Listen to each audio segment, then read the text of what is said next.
Episode 116। Avantika, Deepika और केतकी दोनों हैरानी से अवंतिका को देखने लगे, क्योंकि उन्हें अचानक से अवंतिका के वो सिम्टम्स ध्यान आए।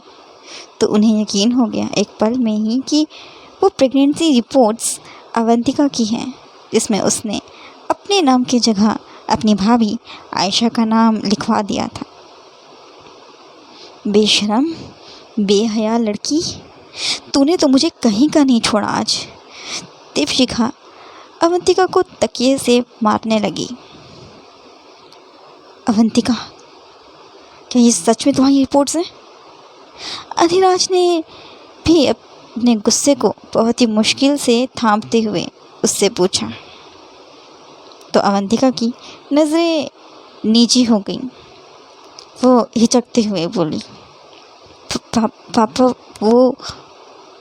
अवंतिका अपनी बात पूरी कर ही नहीं पा रही थी, क्योंकि उसके पास कुछ शब्द ही नहीं थे कहने को। तभी आयशा बोली, छी, कितनी गंदी लड़की हो तुम, किसका बाप है ये? आयशा ने अवंतिका से घिन खाते हुए ये बात कही। तो अवंतिका, जिसकी नज़रें अभी तक नीचे झुकी हुई थी, वो आयशा पर दहाड़ी, तुम चुप करो, तुम होती कौन हो मुझसे सवाल जवाब करने वाली? अवंतिका आयशा पर चिढ़ गई तो दीपिका ने उसे एक ज़ोरदार थप्पड़ लगा दिया। बदतमीज़ लड़की, एक तो तूने इतना बड़ा पाप कर दिया, ऊपर से अपनी भाभी से ज़ुबान लड़ा रही है। शर्म नहीं आ रही तुझे? तूने तो मेरी नाक कटा दी है। मुझे मुझे कहीं का नहीं छोड़ा तूने आज। मैं मुंह दिखाने लायक नहीं रही कहीं। दीपिका उसे फिर से मारने को चिढ़ गई, मगर अभय ने उसे ऐसा करने से रोक दिया। वो उसे शांत करवाने लगा। मिसेस राठौड़, आप शांत हो जाइए प्लीज़, मैं बात करता हूँ इससे। अभय दीपिका को समझाने लगा, मगर उसने अभय को भी झटक दिया। क्या समझाओगे? हाँ, क्या समझाओगे तुम इसे? इसने हम लोगों को कहीं का नहीं छोड़ा, मुंह दिखाने लायक नहीं छोड़ा। इस लड़की ने हमें कहीं नाक कटवा दी इसने तो हम लोगों की। दीपिका रोते हुए अभय से ये बात बोली। तो अधिराज उसे संभालने लगा। दीपिका, चलो मेरे साथ, अभय और अनिरुद्ध पूछताछ कर लेंगे इससे, तुम शांत हो जाओ। अधिराज दीपिका को कमरे से बाहर ले गया और उसके बाद बाकी सब लोग भी कमरे से बाहर चले गए। उनके वहाँ से जाते ही अनिरुद्ध ने कमरे का दरवाज़ा अंदर से बंद कर दिया। वो अवंतिका के बेड के पास गया और उससे अभय ने पूछा, किसका बच्चा है ये? अभय ने पूछा, मगर अवंतिका ने उसे कोई जवाब नहीं दिया। वो तो बस मुंह में दही जमाए बैठी थी। कुछ पूछा जा रहा है तो उससे जवाब दे, किसका बच्चा है ये? इस बार अभय उस पर थोड़ा तेज चिल्ला गया तो वो सहम गई और सिसकने लगी। उसे डर था कि कहीं उसका बड़ा भाई उस पर हाथ ना उठा दे। उसे सिसकता हुआ देख अनिरुद्ध ने उसे अपने गले से लगा लिया। तो अवंतिका खुद को अब सेफ फील करने लगी।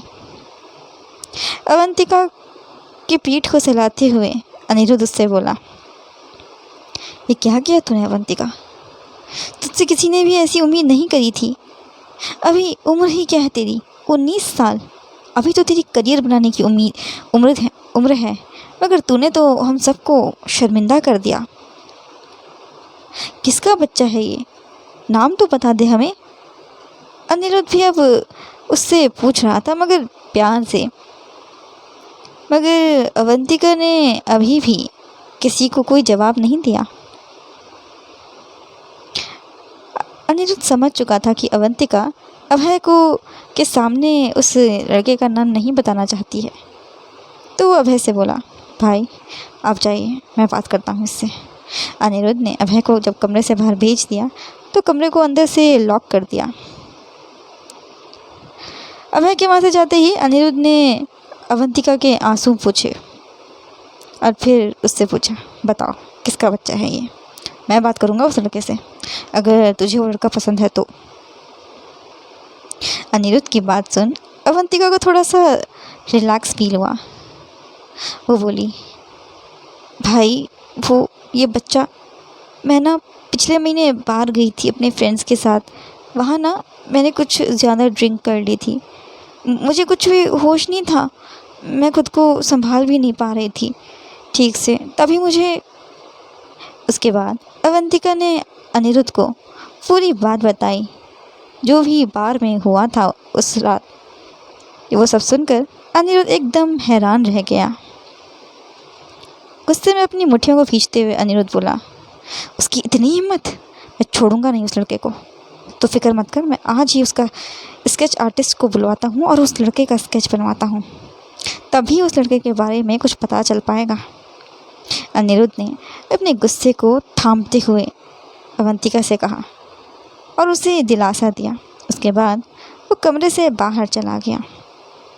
अनिरुद्ध के वहाँ से जाते ही एक तिरछी मुस्कान के साथ अवंतिका खुद से बोली, अगर मैंने अनिरुद्ध भैया को उसका नाम बता दिया तो वो मेरे दोनों भैया उस लड़के को ज़िंदा नहीं छोड़ेंगे और मैं ऐसा होने नहीं दूंगी। After all he is my love, Avantika खुद से बोली। वहीं नीचे हॉल में सभी परेशान बैठे थे। अनिरुद्ध, अधिराज और दीपशिखा दोनों को ही आज अवंतिका पर बहुत ही ज़्यादा गुस्सा आ रहा था, क्योंकि आज तक उसने जितनी भी हरकतें करी थी वो दोनों उसकी उन हरकतों को बचकानी समझ के माफ़ कर दिया करते थे। जानकी देवी तो अपना सिर पकड़ बैठी हुई थी। उसने हमेशा अवंतिका पर घर की बाकी बच्चों से ज़्यादा प्यार न्यौछावर किया, मगर आज उसी ने उसकी पीठ पर खंजर घोंप दिया था। मुझे तो यकीन ही नहीं हो रहा है, अवंतिका इतनी सी उम्र में इतना बड़ा कारनामा कर देगी। अभी अवंतिका की उम्र में तो मेरी मम्मी मेरे पीछे डंडा लेके दौड़ती थी, मगर आप लोगों ने तो अपने ख़ानदान की बेटियों को आसमान पर बिठा कर रखा है। इसीलिए कहते हैं, जिनके खुद के घर कांच के हो उन्हें दूसरे के घर में पत्थर नहीं फेंकने चाहिए। आयशा के हाथों आज मौका लगा था सभी को खरी खोटी सुनाने का, तो बस वो वही कर रही थी, सभी को खरी खोटी सुना रही थी। तभी केतकी ने उसे डांट दिया, आयशा तुम्हें होश भी है कि तुम कह क्या रही हो? अवंतिका ने गलती करी है तो उसकी सज़ा उसे मिल जाएगी, मगर तुम कोई नहीं होती हो उसे कुछ कहने वाली या हम सबको खरी खोटी सुनाने वाली, समझी तुम? केतकी के इतने रूड व्यवहार को देख आयशा को बुरा लग गया। वो उससे उसकी कड़वी बातें बर्दाश्त नहीं हो पाई। आयशा को केतकी की बातों का इतना बुरा लगा, इसीलिए वो वहाँ से चली गई। केतकी, तुम्हें बहू से ऐसे बात नहीं करनी चाहिए थी। हम लोगों ने भी उसे बहुत कुछ सुनाया है, तो वो चुपचाप सुनती थी। और साथ में मंजीत भाभी जी और राजवीर भाई साहब भी अपनी बेटी के लिए हमसे बार बार बेइज्जत होते थे, और जब उसकी बारी आई सुनाने की तो तुमने उसे डांट दिया। अरे उसने कुछ गलत नहीं कहा, बिल्कुल सही कह रही है वो। अवंतिका ने गलती नहीं करी है, उसने पाप किया है। ऐसी हरकत हमारे पूरे ख़ानदान में आज तक किसी बेटी ने नहीं करी है जो उसने कर दी है आज। भाभी सा ने ऐसी परवरिश तो नहीं दी थी अवंतिका को। उसने भाई सा और भाभी सा को आज कहीं मुंह दिखाने लायक नहीं छोड़ा है। अरे उन्हें तो क्या, हमें तक नहीं छोड़ा है। आदर्श ने भी केतकी को आज ज़िंदगी में पहली बार इतना डांटा था, वो भी पूरे परिवार के सामने। तभी अनिरुद्ध नीचे हॉल में आया। अधिराज ने उससे पूछा, अनिरुद्ध कुछ बताया उसने? जी, आप और चाचा साहब मेरे साथ स्टडी रूम में चलिए, मुझे कुछ बताना है आप दोनों को। अनिरुद्ध ने उन दोनों को जवाब दिया और अपने साथ स्टडी रूम में चलने को कहा।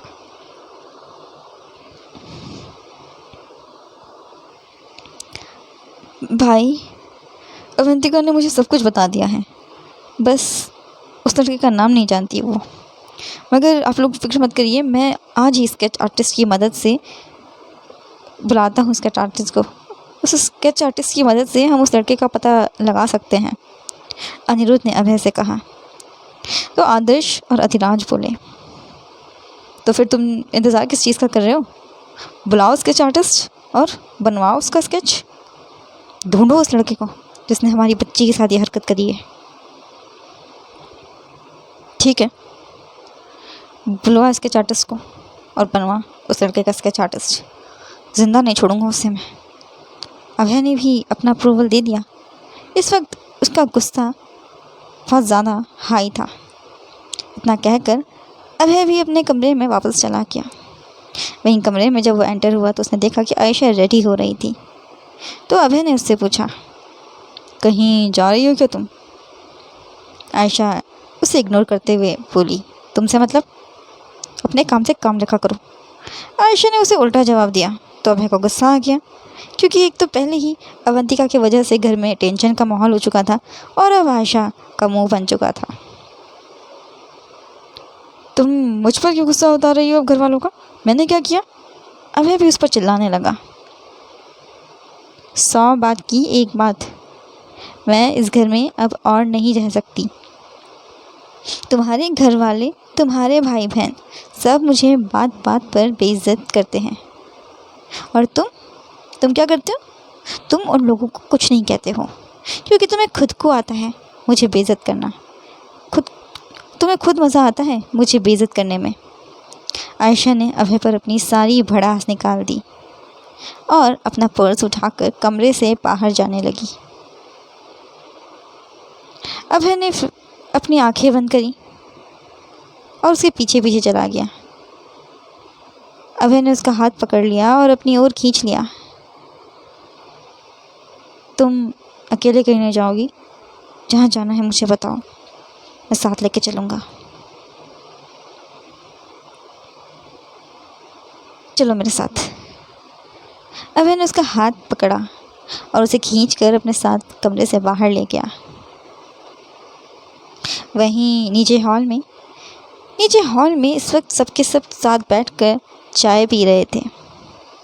तभी सभी ने अभय और आयशा को नीचे आते हुए देखा। आओ बच्चों, तो तुम दोनों भी चाय पी लो हमारे साथ। आदर्श उन दोनों से बोला, मगर आयशा ने मना कर दिया चाय पीने से। चाचा साहब, आयशा को कहीं जाना है अर्जेंटली, तो अभी हम चाय नहीं पी पाएंगे। अभय ने बात को संभालते हुए आदर्श से ये बात कही और फिर आयशा को वहाँ से लेकर चला गया। बताओ कहाँ लेके चलूँ? गाड़ी में बैठते हुए अभय ने उससे पूछा, लेकिन आयशा ने उसे कोई जवाब नहीं दिया। अभय ने कार स्टार्ट करी। ड्राइव करते हुए उसने आयशा से फिर पूछा, बताओ कहाँ जाना है? तो इस बार आयशा ने उसे पलटकर उल्टा जवाब दिया, जहन्नुम में जाना है, चलोगे लेके? ठीक है, अभय ने बस इतना कहा और अचानक से गाड़ी की स्पीड तेज़ कर दी। इतनी तेज़ कर दी उसने गाड़ी की स्पीड कि आयशा अब डरने लगी। तुमने स्पीड क्यों बढ़ा दी? मुझे डर लग रहा है, गाड़ी की स्पीड कम करो। आयशा ने गाड़ी का ऊपर वाला हैंडल को पकड़ते हुए अभय से कहा। उसकी आवाज़ में एक अलग ही अभय को डर सुनाई दे रहा था। झरनों में जाना है ना, इसलिए मैंने गाड़ी की स्पीड तेज़ कर दी। चलो साथ में चलते हैं झरनों, तुम जहाँ मैं वहाँ। अभय स्ट्रेट देखते हुए आयशा को बोला। अरे मैं मजाक करी थी। प्लीज़ अभय, स्पीड कम करो गाड़ी की, मुझे डर लग रहा है प्लीज़। आयशा ने अपनी आंखें इतनी कस के बंद कर ली कि वो कुछ बोल ही नहीं पाया। अभय को हंसी छूट गई। उसने आयशा से कहा, जो हुक्म रानी साहिबा। एक तिरछी मुस्कान के साथ अभय ने उससे कहा और फिर उसने स्पीड को कम कर दिया। थोड़ी ही देर में वो दोनों एक मेले में पहुँचे। आयशा गाड़ी से नीचे उतरी और उसने सबसे पहले उसकी नज़र एक गोलगप्पे के स्टॉल पर पड़ी। चलो चलो गोलगप्पे खाते हैं, बहुत टाइम से नहीं खाए मैंने। आयशा ने अपनी खुशी को जाहिर करते हुए अभय से कहा। एक प्यारी सी मुस्कान के साथ अभय भी उसके साथ चल दिया। ठीक है, चलो गोलगप्पे खाते हैं। अभय ने उसका हाथ थामा और उसे उस गोलगप्पे वाले स्टॉल पर ले गया। मैडम, और मेरे लिए गोलगप्पे लगाओ, अभय ने गोलगप्पे वाले से कहा। देखते हैं कौन कितने गोलगप्पे खा सकता है। जो जीतेगा हारने वाला जीतने वाले को मुंह मांगा इनाम देगा। आयशा ने शर्त रखी तो अभय झट से राज़ी हो गया। अब तक आयशा 10 गोलगप्पे खा चुकी थी और अभय 13 गोलगप्पे खा चुका था। खाते खाते आयशा की आँख और नाक दोनों से पानी बहने लगा, मगर अभय एकदम नॉर्मल दिख रहा था। ऐसा देखने से लग रहा था जैसे उसे कोई फ़र्क ही नहीं पड़ रहा है। अचानक खाते खाते आयशा को खांसी आ गई, तो स्टॉल वाले ने उसे पानी दे दिया पीने के लिए और इसी स्टेज पर अभय विनर बन गया, क्योंकि वो बिना रुके पानी पिए 3 प्लेट गोलगप्पे खा चुका था। मगर आयशा नहीं जीत पाई। मैडम, आप ठीक तो है ना? कुछ मीठा दे दूँ आपको खाने के लिए? तीखा थोड़ा कम हो जाएगा, वो स्टॉल वाला आयशा से बोला। तो उसने अपना सिर हाँ में हिला दिया। अभय ने अपनी रुमाल से आयशा का चेहरा और उसकी नाक को साफ करा और उसका मजाक बनाते हुए बोला, आइंदा मुझसे पंगा मत लेना, मैं तुम पर हमेशा यूं ही भारी पड़ूंगा, समझी तुम? अभय आयशा से बोला।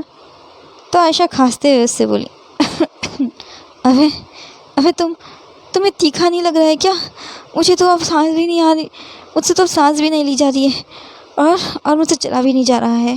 प्लीज़ मुझे गोदी में उठा लो, मैं चल नहीं पाऊँगी खुद से। आयशा अभय से बोली, ये लीजिए मैडम, बर्फ़ी खा लीजिए, आपका तीखापन थोड़ा कम हो जाएगा। तभी स्टॉल वाला आयशा के लिए मीठा ले आया, जिसे आयशा ने एक झटके में अपने मुंह में डाल लिया। उसने जैसे ही बर्फ़ी मुंह में डालने को हुई तो उसने देखा कि अभय उसे निहारे जा रहा है। तो ये उसके लिए एक तरह का इशारा था कि वो भी मीठा खाना चाहता है। आयशा ने बर्फ़ी को 2 हिस्सों में किया और एक हिस्सा अभय को खिला दिया। गोलगप्पे खाने के बाद अभय आयशा को मॉल ले गया, क्योंकि वादे के मुताबिक अभय जीता था और आयशा हारी थी, तो आयशा को अभय को कुछ देना था इनाम के तौर पर। अभय ने आयशा को जब मॉल ले गया, जहाँ उसने आयशा के पैसों से अपने लिए एक अंगूठी ली, तो बदले में अभय ने भी उसे एक अंगूठी दिला दी। घर लौटते समय आयशा ने अभय से कहा, क्या तुम्हें चिंता नहीं हो रही अपनी बहन के लिए? बिन ब्याही माँ बनने वाली है वो, लोग तरह तरह की बातें करेंगे उसके बारे में। हाँ, हो रही है ना, अभय ने आयशा को जवाब दिया बिना उसकी तरफ देखे, क्योंकि इस वक्त वो ड्राइव कर रहा था। तो आयशा ने उससे आगे कहा, तो आगे क्या करोगे अब तुम? क्या उस लड़के को ढूंढकर उसकी शादी करवा दोगे या उसका बेबी अबॉर्ट करवा दोगे? इस बात पर अभय बोला, पता नहीं, मुझे नहीं पता हमें आगे क्या करना चाहिए। अभय ने उससे टेंस वॉइस में जवाब दिया। तभी अभय ने आयशा से पूछा, तुम बताओ, तुम्हारी क्या सलाह है अवंतिका के इस मैटर में? अचानक से अभय ने उससे उसका सजेशन मांग लिया तो वो सोच में पड़ गई। मेरा सजेशन तो यही है कि तुम्हें उस लड़के को ढूंढकर अपनी बहन की उससे शादी करवा देनी चाहिए, क्योंकि इन सब में वो बेचारा बच्चा पिसेगा, जो कि मैं नहीं चाहती हूँ। आई विश कि उस बच्चे को हैप्पी फैमिली मिले और तुम्हारी बहन को उसकी ज़िम्मेदारी का एहसास हो जाए, क्योंकि वो अब बच्ची नहीं रही, अब वो खुद एक बच्चे की माँ बनने जा रही है। आयशा की सजेशन को सुनने के बाद अभय ने उससे कहा, तो इसका मतलब ये है कि तुम मेरी बहन की इतनी जल्दी शादी करवाना चाहती हो, है ना? अचानक से अभय उस पर चिढ़ गया। आज के लिए बस इतना ही। अगर आप लोगों का आज का एपिसोड अच्छा लगा तो कमेंट करें, वीडियो को लाइक करें, शेयर करें और चैनल को सब्सक्राइब करना ना भूलें। Thank you and bye bye.